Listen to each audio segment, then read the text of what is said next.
like reading your pre-show comments that you guys make. And I do have to read both of these before I even start the show.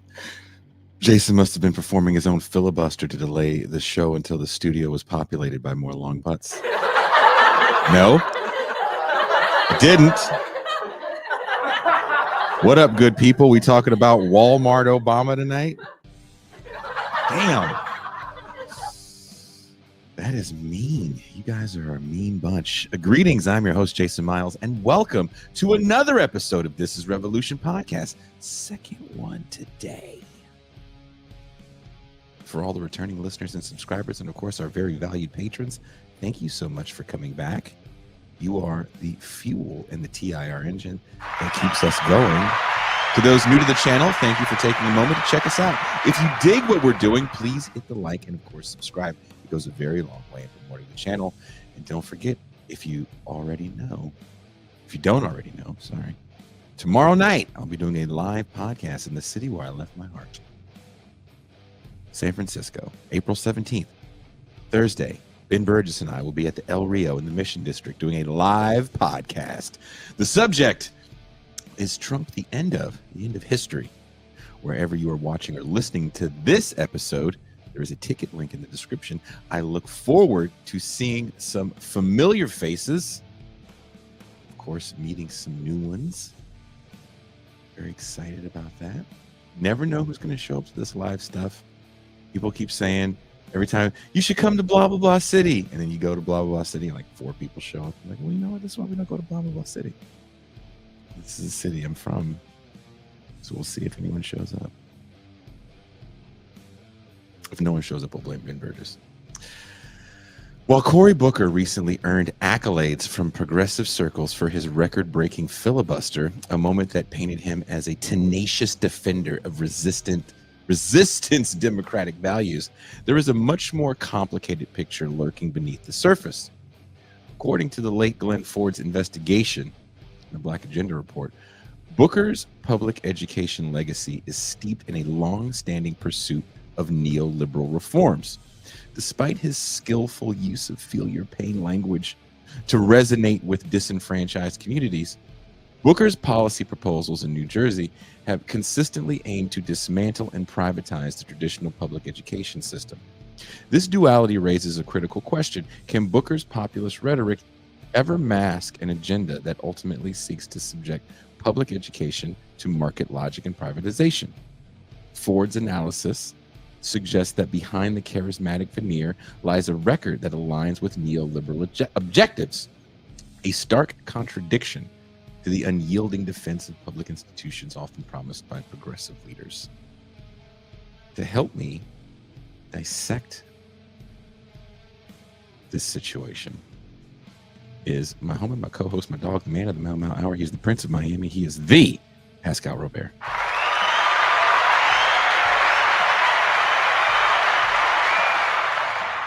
Peace and greetings to the chat. Peace and greetings to the audience. Peace and greetings, Jason Miles. They call him the New Jersey Devil. Man, people are on him already. Whoa. Wow, they're calling Cory Booker the New Jersey Devil. The New Jersey Devil. I don't know if you watched the show What We Do in the Shadows, but they did an episode with the New Jersey Devil that is still one of the funniest things I've ever seen in my life. And coming all the way live from a secret bunker in a protest somewhere near you, Professor Jay Arena.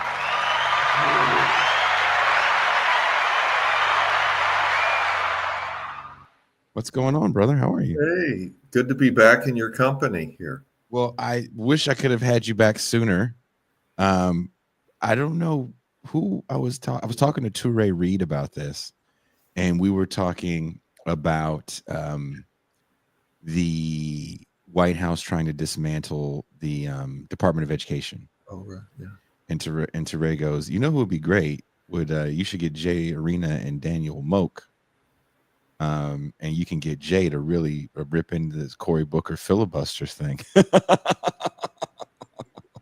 Yeah, especially Daniel Moak. Your invite prompted me to order his book. I've been meaning to get it.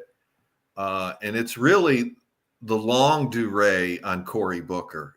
You really need to historical background that laid the groundwork for his type of politics. So a real plug. I'm halfway through, but I encourage everybody to get Daniel Mokes to really understand the current attack on the stepped up attack on public education and the Department of Education. I mean, well, can you talk a little bit about that? Because I don't know if a lot of people understand when we say the attack on public education. Because, for example, a city that I'm from, I was born in Oakland, California, and Oakland definitely has its fair share of charter schools. I know people that work at those charter schools.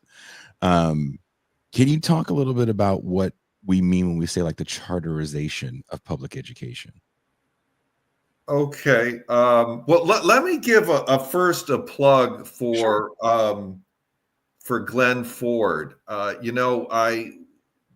Preparing for this, I went back and looked at our first interview on expelling public schools, and Pascal underscored the importance of Glenn Ford's article back in 2002 about Cory Booker. And it's so prescient today. He wrote it when Booker ran for mayor the first time in 2002 against Sharp James. He had just been in Newark a few years. But Glenn ends the article writing, Cory will be a blight on the political scene even longer than the rest of the four C's, Condoleezza, Clarence, and Colin. I guess Colin's gone. I don't hear much about Condoleezza these days, and Clarence is around still, but Condoleezza is on the board of at Stanford. Oh, okay. She's on the board somewhere. I can't remember where it was. I swear. Oh, so she's part of the resistance now. She's putting up a. You know how that is. Yeah, everybody wants to broaden the tent, and I mean, so when this thing exploded, this Cory Booker stunt, I was like, I mean, it would just blew up on the internet. I think that's where we connected, Jason, after I posted. And so I just saw this and I was like, Cory Booker, and everyone is going head over heels, which just underscores the bankruptcy of the Democratic Party, that someone like Booker, who has collaborated with much of the Trump agenda, is now seen as the front lines of the resistance. And a central contradiction of that, is your question about charter schools. What are charter schools? I mean, he was and that's what prompted Glenn's broadside intervention against Booker during his the takeoff of his career at the turn of the century. He was championing vouchers, certificates to go to the private school, or later on the charter schools, which are publicly funded but privately run schools. And it's part of the opening up the public sector to the market, and especially in places like Newark, it's very much connected to the rent intensification, the gentrification agenda as well. And that was Cory Booker's calling card from the beginning of his career. And that's, I mean, Trump wants to take it to a whole nother level, and he's worked his first Department of Education secretary. Now he wants to get rid of it altogether. Yeah. But in his first term, Trump won. It was Betsy DeVos, a billionaire, leading philanthropist, part of the movement from above to eliminate public education. And Cory Booker worked, hand in glove with her. What is the difference? Or he was even mayor before he was even mayor. Yeah. What do you think? And I'll ask this question to both of you and Pascal. What is the difference, in your opinion, between DeVos and Linda McMahon? Both women really have no background truly in education. And they both feel like they've been put in to dismantle the system.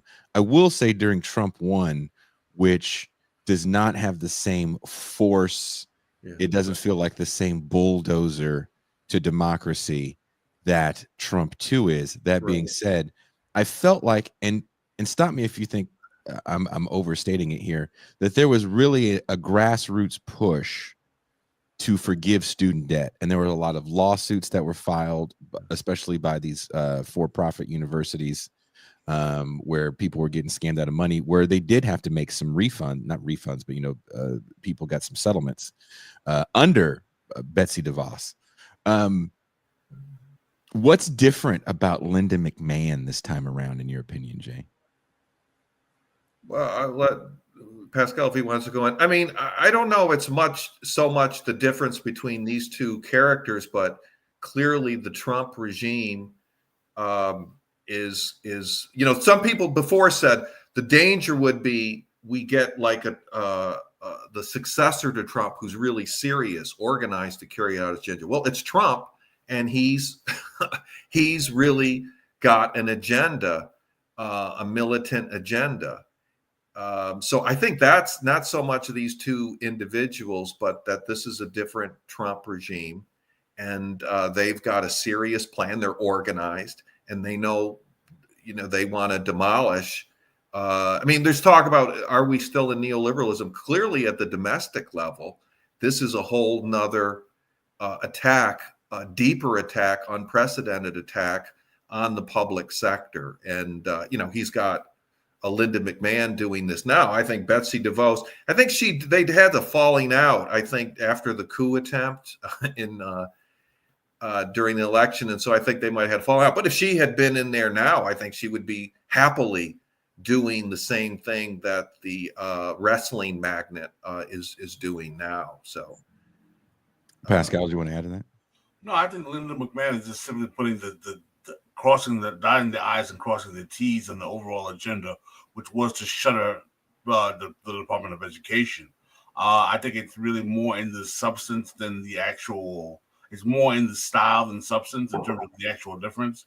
I don't think ideologically there's any distinction. If you were to ask Betsy DeVos, I think she would have no problem with the shutting down of the Department of Education, the same way Linda McMahon is foreseeing today.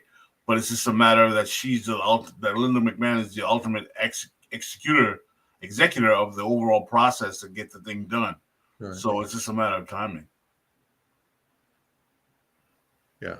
Do you want to add this? Jay's like, no, that's fine. Yeah, I mean, we're no disagreement there at all. I mean, I don't know if we want to talk about, just these contradictions, but yes. Cory Booker, somehow leading some kind of resistance against Trump. I mean, I just underscores the bankruptcy.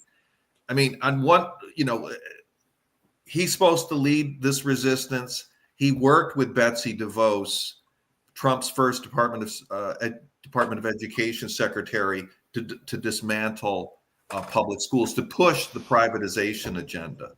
I mean, he worked with William Ackman, who the billionaire hedge fund titan, who has also been in the news with leading the attack on the Gaza Solidarity movement.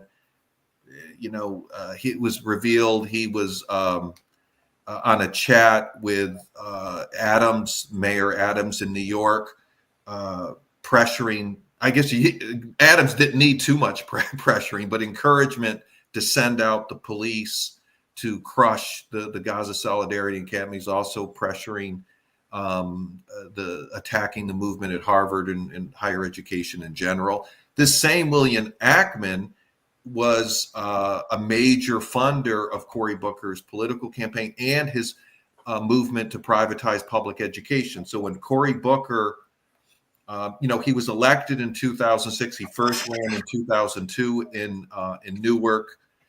He was defeated, but he had a strong challenge against Sharp James, the long-term black mayor of Newark. And in 2006, James dropped out, and Booker came in and pushed his privatization agenda. And then when Chris Christie became governor in 2009, they made this pact. So this bipartisan pact to ram through kind of what is the term? A shock therapy privatization package for Newark. And part of that effort was getting big $100 million contribution from Mark Zuckerberg. It was on the Oprah Winfrey show. It was kind of this, the Silicon Valley investors with Republicans and Democrats to remake public education, really privatize public education in Newark, New Jersey. That Oprah, another big supporter of charters and privatization, touted. And so they got this $100 million grant, and they had to get a matching grant, another $100 million, and they got some. The biggest contributor to that was William Ackman and his Pershing Square Foundation.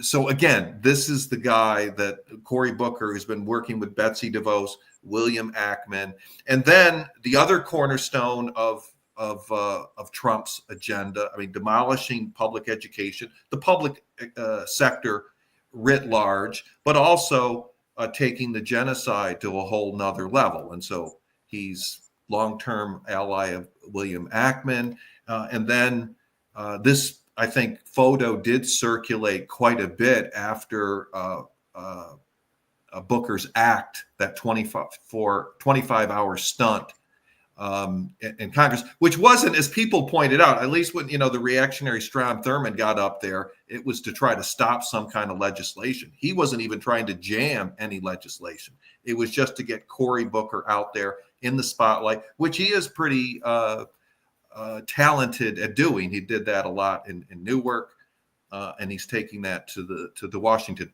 But the same guy that is supposed to be a challenger to Trump meets with Yoav Gallant, the former defense minister, Israeli defense minister, who's now an indicted war criminal by the International Criminal Court, and Cory Booker embraced him in his Senate office. So it's just total ridiculousness that this guy is somehow going to be a real opposition to the Trump agenda. And it just underscores that if we're going to defeat Trumpism, we're going to have to break with the Democratic Party and create a real political alternative. One of the things that's very important to realize is that Cory Booker is, in terms of black politics, is probably one of the most wedded black politicians to the Zionist lobby in DC than any other black politician we have. He is an ardent supporter of the state of Israel. I think the only person who could possibly best him is Hakeem Jeffries. He's very high up in terms of the receiver of funds from AIPAC and the other Zionist lobbies as well. So Cory Booker has there's nothing Israel has done wrong in his eyes that he wouldn't green light. Cory Booker has these public displays, I think, of empathy or feel your pain language. He tries to speak as if he's from the hood. Who is his friend or cousin? Yeah. He's got his little anecdotes. I don't know how real that is. I'm not gonna question the authenticity of that. But how does that rhetoric contrast with his policy actions on public education? What is it? What is it that resonates for people for charter schools that make them make sense more than public education? Is it just the simple fact that public education in most people's eyes, like I look at public education kind of like how people look at politics, and most people look at it as a failure. Both parties fail. It's just who's going to do a public display of something. Bernie Sanders, AOC, Donald Trump, they all do public displays of stuff. And people in turn react positively to the stuff that they do, good or bad. I feel the same way with charter schools, because there's charter schools that are like, hey, we're performing arts school. And if your kid wants to sing and dance, we got all the sing and dance teachers. And, we only take the best of the best. And it's public. And the public school, it's all run down. And the facilities are trash. So here is the alternative, and we have or it's like where I'm from. It's like we have a black administration. Mm-hmm. Look at this. We understand what your kid needs because all of our teachers come from the neighborhood. Blah blah blah blah blah. What is it that resonates with people about this that makes it easy for someone like Cory Booker to promote this public-private partnership and not really have people question it too much? Yeah, I mean, they have a formula, right, for destroying public services. Run it down, defund it, and then say, the public sector is incompetent, inefficient, and we have to turn it over to the private sector. And that's what they have tried to do for a number of different, from public housing to public education, and now Trump is expanding that on a whole nother level. But on one, and Cory Booker kind of came in and branded his privatization effort as a progressive agenda. They and their movement from above, even though funded by very right-wing and racist outfits like the Bradley Foundation, as Glenn Ford went into in depth, that funded the bell curve and a number of other reactionary efforts. But they portrayed it, they branded it as the new civil rights movement of our day.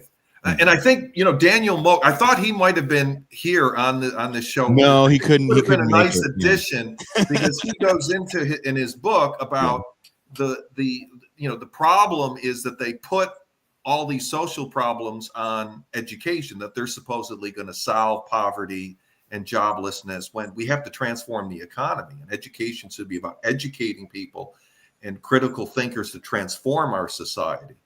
But yeah, they put it all on the shoulders of education. And so the public schools are failing. They're not teaching our kids and not dealing with the racial learning gap. And so we've got to turn it over to the privatizers. And there is some, strains in the Black Power movement of the 60s and early 70s that also this movement drew on, because they had some of the same criticisms of the public school movement.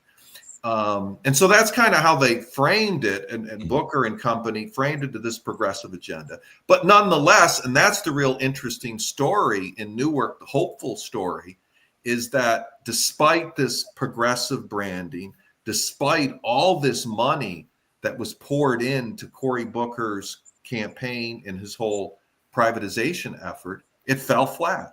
It did not garner real popular support. They did not gain hegemony. And he was, a mass movement really drove him out in 2013. That's when he exited to the Senate. And he always wanted higher office. And eventually in 2016, he ran for president, which went nowhere. Now I guess he's hoping to revive those efforts. Let's see what happens.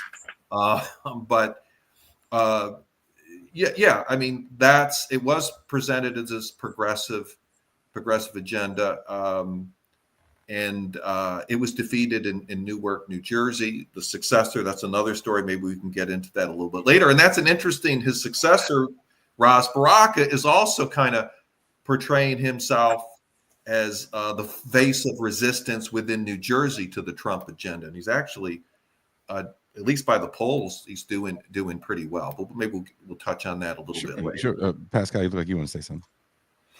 No, absolutely. I mean, one of the things that's interesting is that how Booker was able to put a kind of Democratic face on Republican politics in terms of the charterization process, and that the charter schools had always been the kind of the long-term project of the Republican Party or the right. But Booker early on becomes one of the first Democratic faces on the national level to support this project to kind of gut public education. Right. How do you guys think Booker's policy proposals might affect communities that rely on robust public education systems, particularly in minority and low-income neighborhoods? Well, I mean, if I mean, I don't know if he's changed his shtick about public education, maybe to appear different than Trump. I mean, Trump wants to voucher. I think they're going beyond charters at this point, just voucher out the whole system. Mm-hmm. So I don't know where he stands on that, but yeah, I mean, its impact on local communities is very destructive. I mean, and it's very much connected to the gentrification agenda. You saw a lot of the charter in Newark, for example. They clustered not only, but in particular, they clustered in the downtown area. And so it was very much connected to jumpstarting a gentrification of the downtown district, and then kind of to move out from that. And then the kids, they talk about it's the civil rights movement of our day. It's about helping the most vulnerable. But their whole formula for the charters is you weed out the kids that are most needy, the most vulnerable. Mm-hmm. And then you can say and then your test scores go up. And then you don't have to they need more resources, those kids with special ed or ESL. And even when they do that, even when they purge the most needy kids, they still don't do, based on average, based on standardized tests, they don't do much better than the traditional schools. And of course, standardized tests, using that as a measure of success is problematic too. But whatever the case, that's their measure of success, and they don't do that much. They don't do that much better. But what they are good at is destroying the public schools, defunding them, breaking the teacher unions. In some places, they are unionized. In Newark, all of the charter schools are non-unionized. That could change in Chicago and LA. I think some have been unionized. But also, in the Newark case, there was this mass movement. Some dissident teachers were involved, but the really most disruptive force was the student movement. But that was all from the public schools. And so that also undermines resistance, kind of taking the students out of the equation as well. But on the other side, that's been the most exciting elements of kind of fight back politics in the United States has been in public education. So it's been under attack, but it's also generated some of the most combative struggles we've seen over the last decade. And I think it opens up, and that, in my research on Newark and the argument I make, and how the movement could have been strengthened, but teachers are in a very strategic position because there are workers, but they also have this organic relationship. And the late Jane McAvely talks about some of this, but they have this organic relationship with the students and the parents they serve, right? And so they're well positioned to raise kind of broader demands. Some teachers say, our working conditions are our students' learning conditions. That's true. But it's also the case that the students' living conditions are also our learning conditions. And so when the kids are in, they're demolishing public housing and gentrifying the city, and kids are having to move several times a year, when they've got ICE raids, attacking their parent, dragging off their parents, low wage jobs, that affects education as well. That comes into the classroom, police brutality. And so I think they're well positioned, and we have seen some of this on a limited level, these in our contract negotiations. You saw that in Chicago, bargaining for the common good demands. But I think that could be more robust in building a broader movement by having popular assemblies of students and the teachers union and broader unions about what are our demands, what are our broader demands about the cities we want, the countries we want, and begin struggling around that. And I think that's what we really need right now to build maybe I'm going a little bit farther than your question. No, please. Look, as Adolf says, you asked me the time, and I'm gonna, make the watch or whatever he calls that. But yeah, so I think right now the opportunity for us. Mm-hmm. I mean, these are very dark times, right? This is pretty ugly what we're facing with this Trump assault. But he is attacking not just one group; he's attacking everybody. He's coming after public education. He's coming after immigrants. He's coming after federal workers. Yes. He's coming after unions and, collective bargaining in general.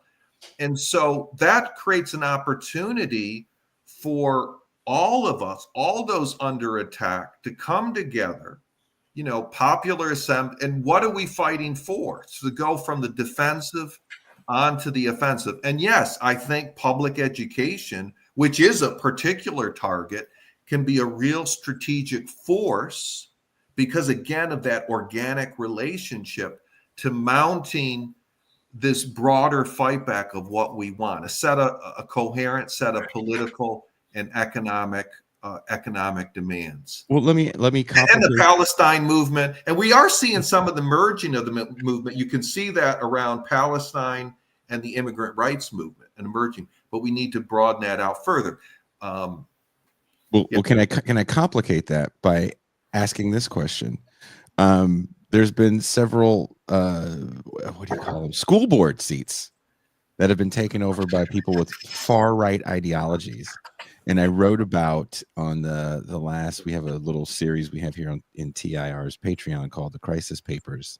None that I have a couple, but anyway, how I felt the Republican Party was able to really strategically use these kind of religious zealots in school boards to really push an agenda.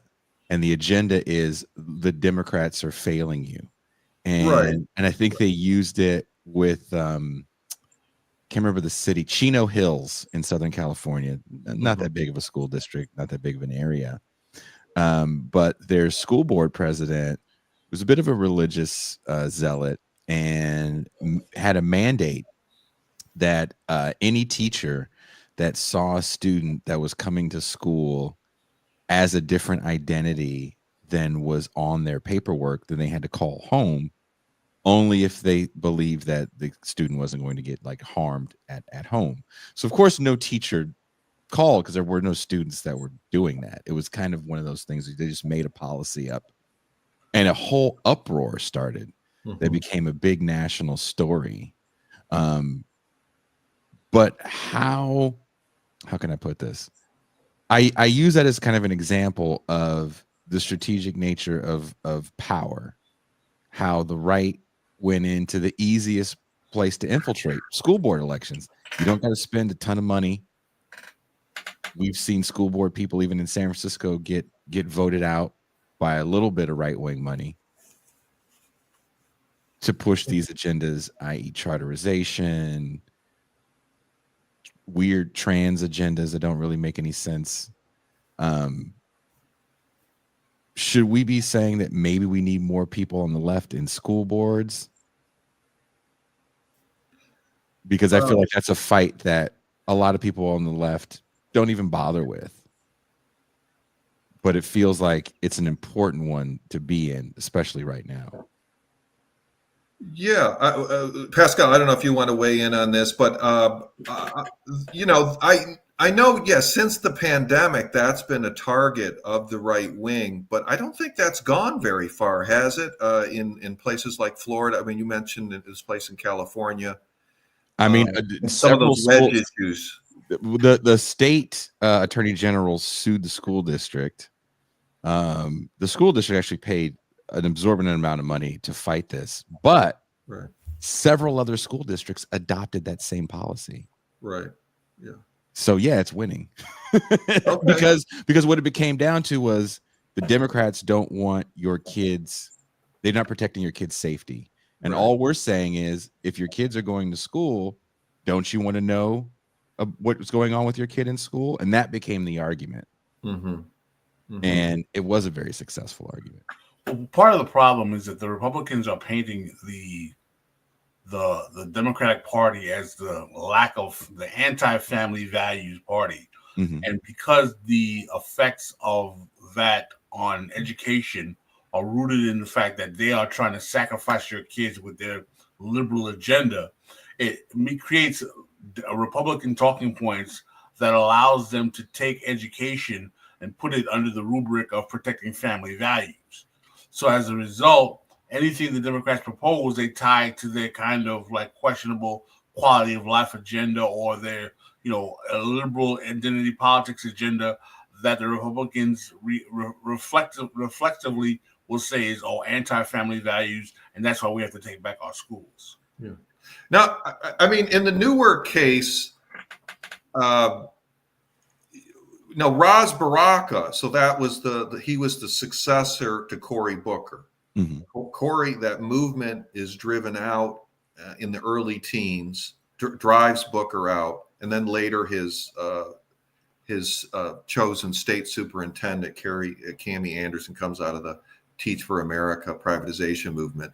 And Ras Baraka, he arises and so his movement challenges Booker early on by getting his people on the school board. And so there were fights around that, and they were funded, by the charter movement and stuff, but this grassroots movement was able to run that out, and Baraka kind of rode that into office. But that also raises another problem about relying on the Democrats. In the cities, it is basically they're one-party states, right? Mm-hmm.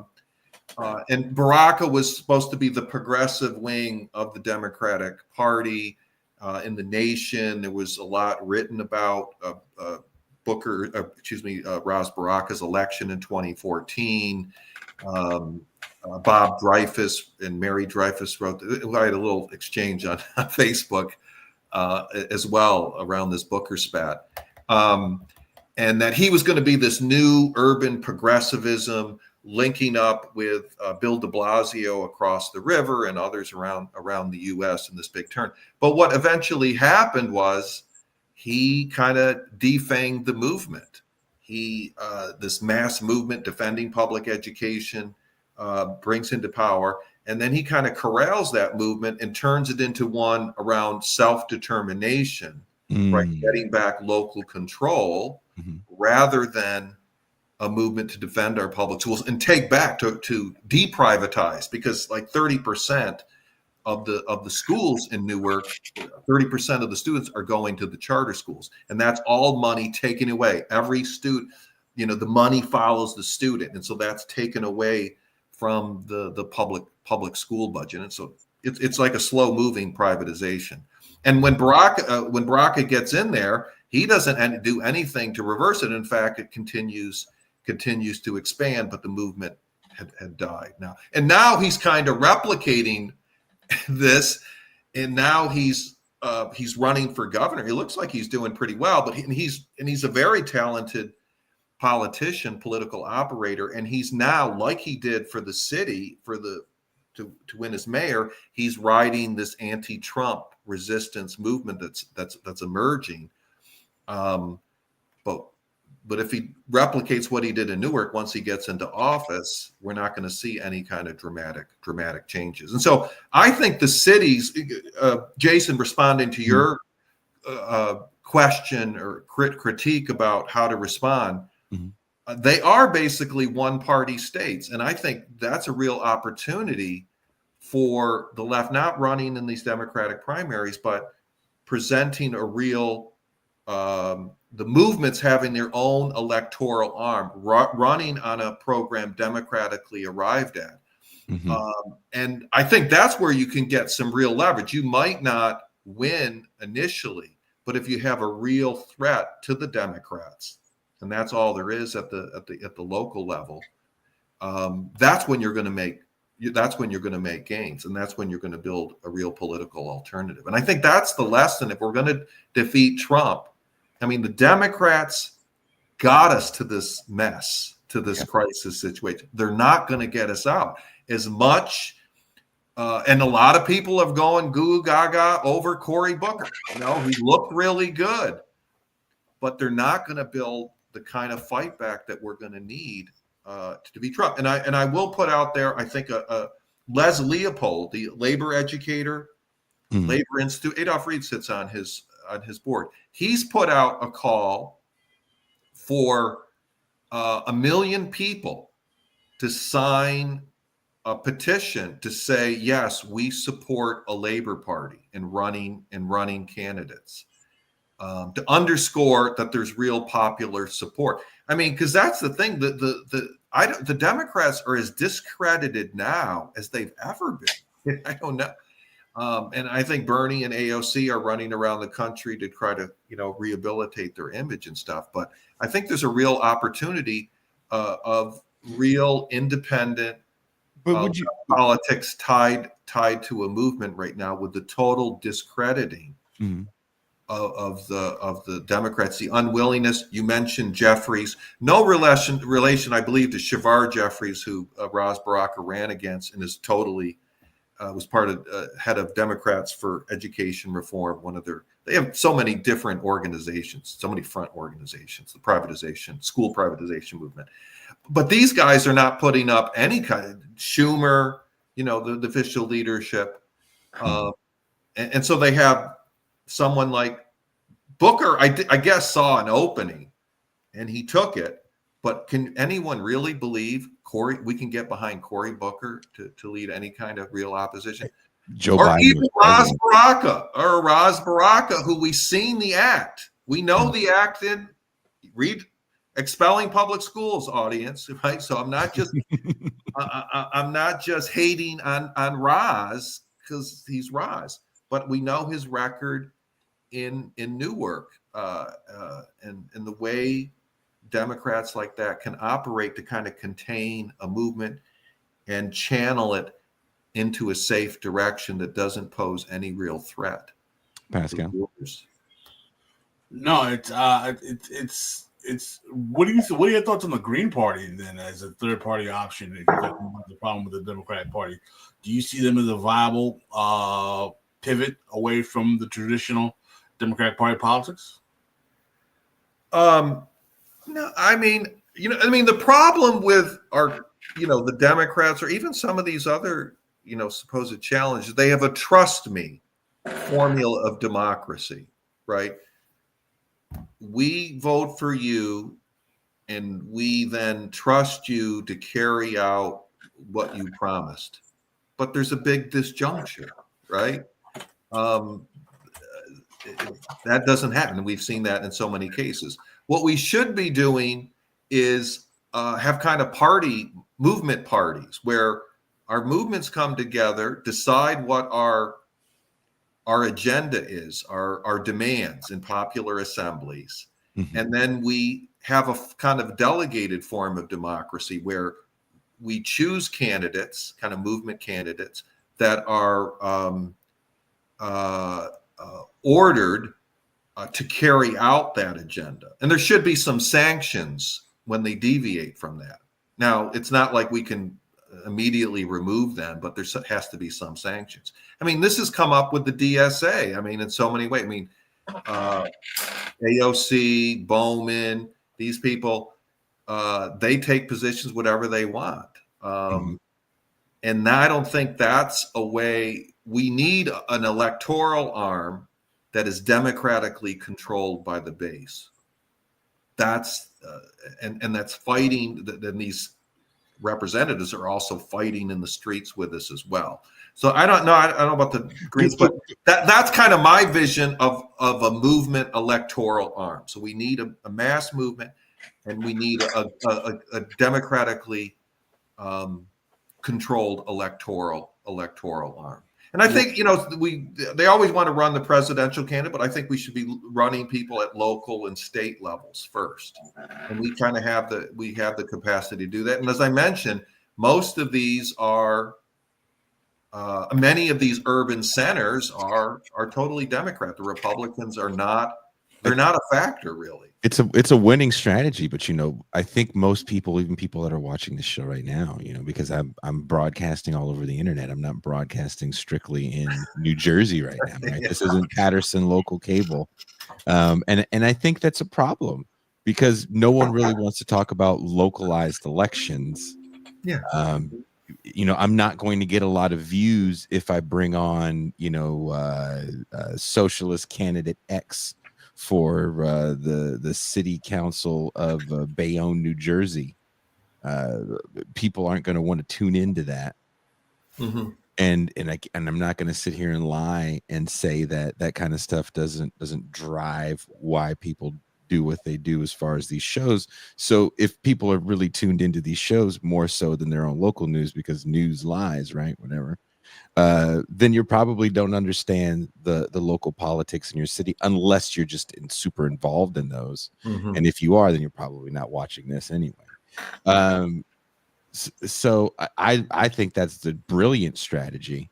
But I would ask you and Pascal the question: do we even have any sort of organized left in this country that could be part of a movement like that, Pascal? Part of my problem is that the left that we have is so captured by the nonprofit industrial complex and can't separate itself from those kind of mechanisms that it's hard to believe it could be independent enough in creating a movement that's not tied at the hip to those same kind of institutions, like your Black Lives Matter, or like your all those other movements that we saw come about in the earlier aughts, who are really just manifestations of the foundation world.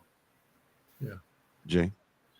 Yeah. I mean, I'll just talk from my own experience, an attempt to implement this, right? It's not like there's the magic formula, but I think the winning approach is connecting the movements and having their own independent electoral. So, for example, I cannot believe it. It's 8 years since Trump won. I mean, it seems like yesterday, right?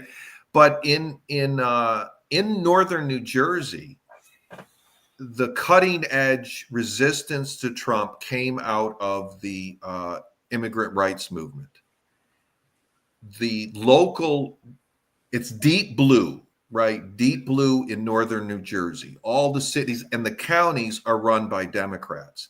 And they all had Essex County seat Newark, Hudson County, which they call the sixth borough of New York City, county seat of Jersey City, and then Bergen County, which is where Cory Booker grew up, affluent suburb in Harrington Park, Teaneck. They're all Democratic, and they all had contracts with ICE, lucrative contracts with ICE to detain immigrants at their county jails. And this was all developed. It increased dramatically under Obama, but there wasn't any protests when the Democrats do it. But it became an issue when Trump comes in and these vulgar attacks on immigrants. And it was kind of a way to really confront the Trump agenda at the local level. And so there was a coalition that emerged of the fractured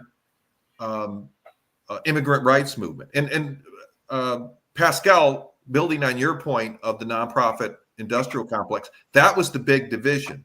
It was the non-profiters that were part of this coalition, the resist the deportation machine, whereas the non-profiters were on the other side. And in fact, they were opposed to closing these ICE concentration camps because they said, well, we want to keep them close to their families and their lawyers, like they have any control. Seriously. And the Democrats, the county executives who used to tout the money that this brought in, then shifted when the movement emerged to their excuse that they want to keep them close to their and then later these nonprofits, after we win, they're all said they were there. They were always part of that movement. They were always, they were not. I'm trying to write a paper on that. But so this movement developed, resisted deportation, and the major focus, some of it was around licenses, get the state to allow immigrants to have licenses.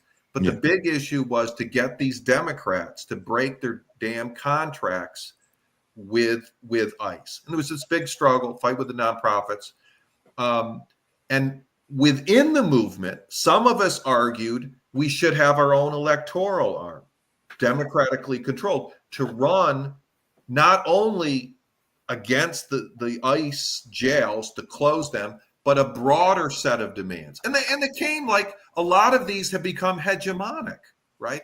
Through the struggle since, I would say, 2008, free education, free public services, a public works program, and taxing the rich to pay for that, slashing the military budget, and political rights, equal rights for all who live here. Again, a lot of these had become, through various struggles, common sense in some ways.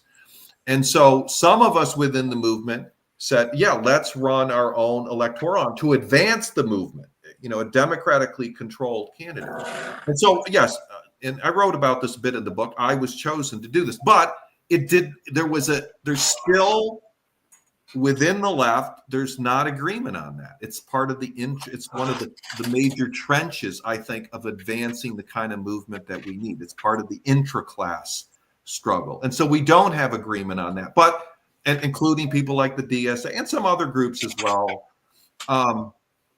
But I think to advance our movement, we really need to have that electoral arm. And what we were trying to do in northern New Jersey, one example, is kind of a model from what I see we need to do to advance our struggle. And I think it's particularly urgent in Trump too. And seeing and I'll underscore. So we did win under Trump. We closed all those ICE concentration camps. It actually was a little bit under Biden, and we had the detainees during the pandemic. They went on hunger strike. So we had the movement outside, and then during the pandemic, on the inside, the detainees, the immigrants going on strikes, protesting, that forced the hand of the Democrats to break these contracts. And we had them all closed, all the ICE dungeons in the state of New Jersey, except a privately run one in Elizabeth, New Jersey, which is the same one where Mahmoud Khalil was dragged to after he was kidnapped by the ICE thugs in New York, and then whisked off to down the river to Louisiana. Another story. But that one that he was dragged to is open thanks to the Democrats. The Biden administration intervened to keep it open, to block the state legislation that we had won that would have forced the private prisons to close as well. So I think that, and I'm trying to write up something on that, our New Jersey experience. I think it's a real lesson for building the kind of movement that we need. Is that kind of the problem that people have with their understanding of private prisons, because so many are for immigrant detention, that I always point a finger to Michelle Alexander's book, because I think that's a lot of people's problem. Yeah. Sorry, Michelle, if you're watching, which I doubt you are, but you know what you did. I think people understand private prisons as a place that holds poor brown people that sold a dime bag of crack cocaine. Right. But they're not. There's more private facilities being built for immigrant detention. Yes. Right.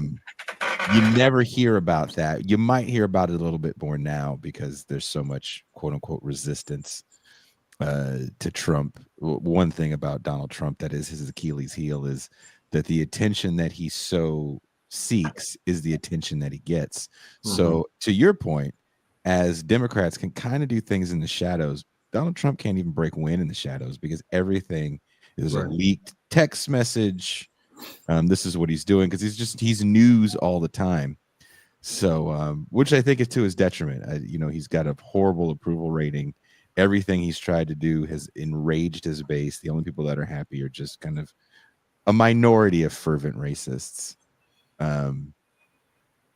So if unless he can do some crazy blow up the Constitution stuff and get his third term, I don't think he can stick around for another one. What do you say? I mean, I guess that was a lot to throw at somebody. He's a real this is a real threat. I mean, this whole thing of, I mean, he's crossed the Rubicon with defying the court order to bring back Kilmar from the dungeons in El Salvador. You know, the genocide, the taken to a whole nother level, the assault on busting the unions. No, I mean, he's a very dangerous threat. But on the other side, I don't think we should overestimate his power as well. I mean, I think there is some problem with, you know, people organizing like, you know, semi-clandestinely. I think that undermines our organizing, our ability to fight back, and it you know, in some ways, Trump is bluffing. I mean, he's, you know, thinks that he's going to scare off and intimidate everyone. But if we can come together, you know, we can defeat his agenda. I don't think, and I am hopeful about the May Day protest.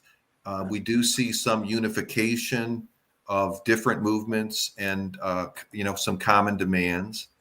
You know, there's been contradictory statements from the trade unions. Sean Fain said the decertification of 700,000 federal workers is many times worse than the breaking of the PATCO strike in 1981 by the Reagan administration, which most people recognize as a real turning point in the attack on the offensive against organized labor over the last several decades. So if that's the case, if this is many times worse than what Reagan did in 1981, and Sean Fain is talking about you know, building a working class movement, and he did say we should have a general strike in 2028. I think he's going to have to move up that timeline because this is a serious assault, and we need to come back. So I'm not downplaying, but we shouldn't. I mean, the talk around fascism can be dangerous because then that can mean, well, you know, the brown shirts are out there and we can't take them out. He does not have. He has 6,000 ICE agents. That's not, you know, 100,000 brown shirts that can put down a movement. So if we can come together, I think we can defeat the Trump agenda and then go on the offensive. Well, let me ask you both this question in closing. We've seen this assault on public education from a bipartisan level, but I don't know if we've seen it again, get the wrecking ball taken to it like we see with Donald Trump. In your opinion, and I ask this to both Jay and Pascal, is this an end of history moment with Donald Trump? Are we seeing something that we've never seen before?